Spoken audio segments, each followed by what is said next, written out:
আসসালামু আলাইকুম, আমি ডক্টর নাতাশা নাসি চৌধুরী। আজকে আমরা একটা কমন টপিকস নিয়ে কথা বলবো, ট্র্যাক্সিল বা ট্রানিক্সামিক অ্যাসিড, কমন নাম এনক্লট। এটা নিয়ে আমরা যখন পেশেন্টকে দিয়ে থাকি এনক্লট বা ট্র্যাক্সিল, তখন পেশেন্ট তো ফার্মেসিতে যায়, তখন ফার্মেসি আলারা বলে আল্লাহ আপনার রক্ত বন্ধকারী ওষুধ কেন দেওয়া হয়েছে, এবং পেশেন্টরা দৌড়ে এসে কনফিউজ ভাবে বলে যে কেন আমাকে এই ওষুধটা দিলেন।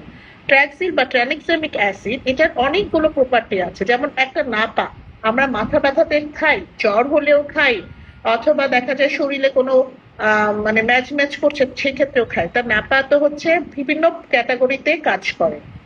সেরকম ট্র্যাক্সিল বা ট্রানিক্সামিক অ্যাসিডের বিভিন্ন প্রপার্টির মধ্যে একটা প্রপার্টি হচ্ছে ভেজোকনস্ট্রিকশন করা, ভিতরে ইন্টারনাল কোনো ব্লিডিং হচ্ছে, প্রেগনেন্সির পর অনেক ব্লিডিং হচ্ছে, অথবা মেনস্ট্রুয়েশন অনেক ব্লিডিং হচ্ছে অকারণে, মেনস্ট্রুয়েশন মানে হঠাৎ করে হরমোনের কারণে, সেক্ষেত্রে আমরা তখন ট্রানিক্সামিক দিয়ে থাকি।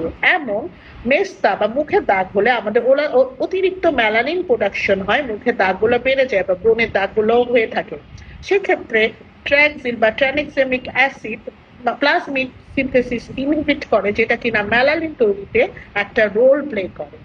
এটা আমরা ওরাল ওষুধ দিয়ে থাকি, মাইক্রোনেডলিং এর মাধ্যমে দিই, ইনজেক্টেবল দিয়ে থাকি।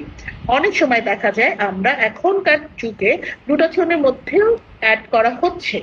সুতরাং যে কোনো ফার্মেসিওয়ালা থেকে বিশ্বাসযোগ্য কথা না শুনে একজন ডার্মাটোলজিস্ট অথবা একজন অ্যাস্থেটিক স্পেশালিস্ট অথবা যারা এটা নিয়ে জানে তাদের কথায় বিশ্বাস করুন। ধন্যবাদ।